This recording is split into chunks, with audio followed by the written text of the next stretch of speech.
Daghan ang nag-atang kung aduna ba'y madawat nga bonus ang mga kawani sa Kapitolyo at unya sa founding anniversary sa lalawigan sa Sugbo. Sayra nato gikan mismo sa gobernador. Ang good news o kaha, sad news. Ani ang report.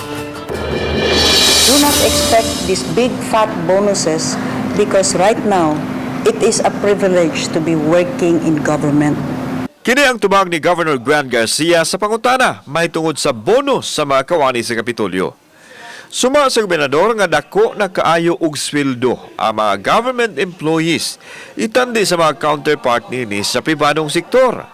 Busa, wa na kinahanglan pa ang dakong bonus alang sa mga empleyado. Pila na may gidawat karon sa mga department heads. Entry level kinabi na step increment. Sige ba nagsaka. 104 or 107,000. Ang manager o kumpanya nga musud ka, pag sudi mo, may gayg makadawat kag 50,000. Atong mga medical specialists, pila? 73,000. Ang equivalent ana, junior diplomate diri sa private nga hospitals. Ang ilang madawat 50,000. So, we still expect these bonuses? No. They should not. Samtang subling gipaniguro sa gobernador nga hatagan og aumento ang mga frontliner sa serbisyo. Naglakip kini sa mga barangay health workers ug mga barangay tanod ug uban pang nagserbisyo nga dugay nang wa mahatagi og aumento o gamay kaayo ang ilang honorarium.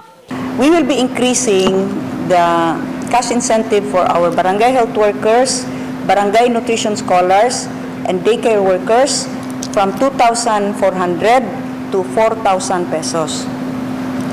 Ato sang increasan ang atong cash incentive para sa mga barangay tanods, baha, o baha from 1,500 to 3,000 pesos.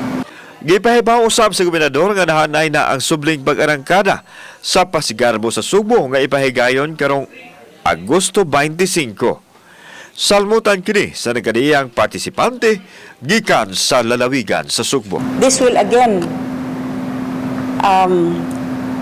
establish Cebu's stature as the festival island of the Philippines.